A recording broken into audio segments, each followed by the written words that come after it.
Hi students, how are you? Today we can revise the 7th and 8th lesson. First we can discuss the important points in 7th lesson, that is getting to know plants. We know plants are usually grouped into herbs, shrubs and trees based on their height, nature of stem and branches.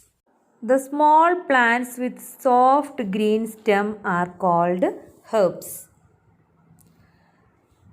The medium-sized plants with hard stem is called shrub.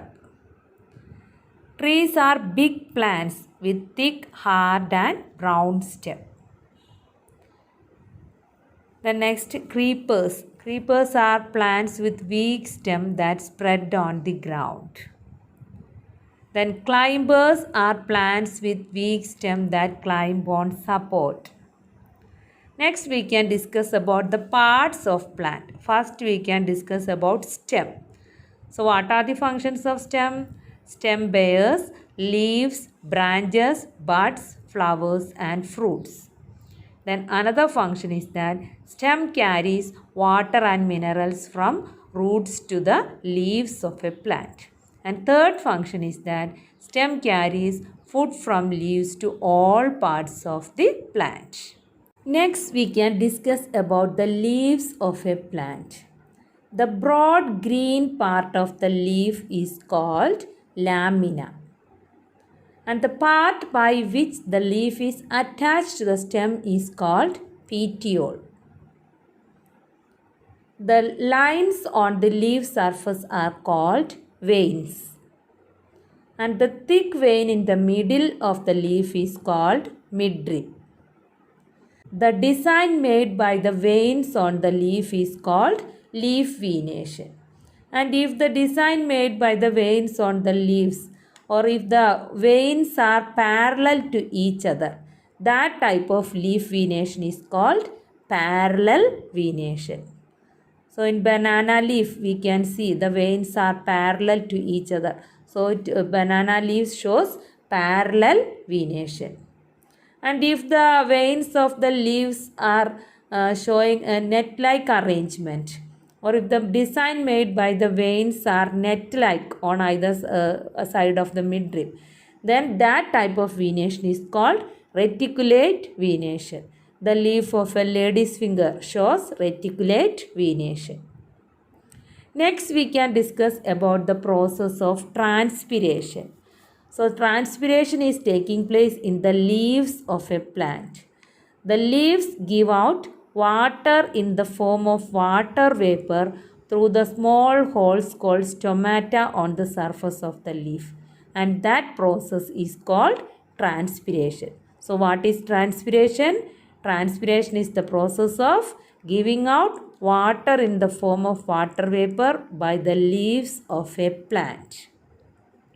Next, we can discuss about the process of photosynthesis. Photosynthesis is also taking place in the leaves of a plant, and it is the process of preparation of food by the leaves of a plant. And photosynthesis is the process of preparation of food by the leaves of a plant in the presence of sunlight and green pigment called chlorophyll by using carbon dioxide and water. So by using carbon dioxide and water in the presence of sunlight and the green pigment called chlorophyll, leaves prepare food. And that process is called photosynthesis. And during this photosynthesis, carbohydrate or food is produced, and along with that gas oxygen is given out also. So during photosynthesis, plants take in carbon dioxide and give out oxygen. Next, we can discuss about the roots of a plant. So, what are the functions of the roots? Roots hold the plant firmly in the soil. And another function is that roots absorb water and minerals from the soil. So, what are the functions of root? Root hold the plant firmly in the soil, and root absorbs water and minerals from the soil. Then we can see there are two types of roots, taproot and fibrous root. And in taproot, we can see there are two types of roots. One root in the middle, there is a thick root in the middle, and so many small branches called lateral roots. Then another type of root is called fibrous root. And in fibrous root, only one type of root. All roots are similar. So similar roots arise from the base of the stem. In taproot, we can see there is a thick root in the middle and so many small branches. But in fibrous root, all roots are similar. So similar roots arise from the base of the stem. Then we can see there is a connection between the venation of the leaf and type of root. If a plant have taproot, their leaves will show reticulate venation. So a plant with taproot have reticulate venation. So mango tree have reticulate venation. So the root of mango tree is taproot. And if the leaves of the plants are showing parallel venation, then the root will be fibrous root. So in coconut tree, we can see leaves are showing parallel venation. So the roots are fibrous root. Next part of a plant is flowers. So we can discuss about flowers. So the outermost part of a flower is sepal. It is green in color and its main function is to give protection to the bud of a flower. And the next part is the colorful part called petal. So the colorful part that attract the insects for pollination, that part is called petal. The next part is called stamen. Stamen is the male reproductive part of a flower. And the two parts of stamen are filament and anther. Then the innermost part of a flower is called pistil. And the three parts of pistil are, in the lowermost part is a bulged part, and that is called ovary. Next part is style, and the tip, that part is called stigma. So the three parts of pistil are ovary, style and stigma. And inside the ovary, we can see some small bead-like structures. And the small bead-like structures in the ovary are called ovules. Okay students, so in this lesson, we learned which are the different parts of a plant and their function. Next, we can discuss the important points in 8th lesson, that is body movements. We are able to bend or rotate our body in places where two parts of our body seem to be joined together, like our elbow, shoulder or neck. These places are called joints. And we can see there are different types of joints in our body, like ball and socket joint, pivot joint, hinge joint, fixed joint and all. Ball and socket joint.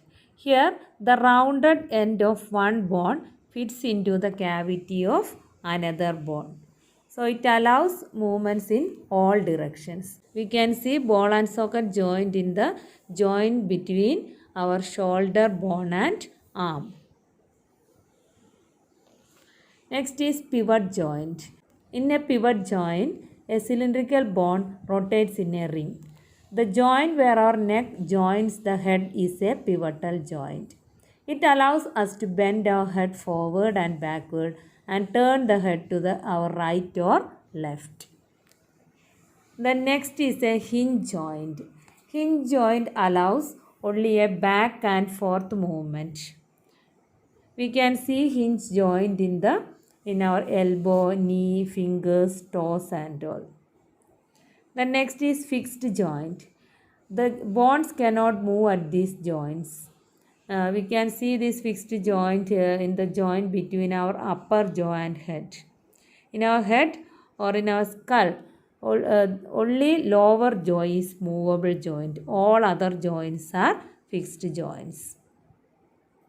All the bones in our body form a framework called the skeleton.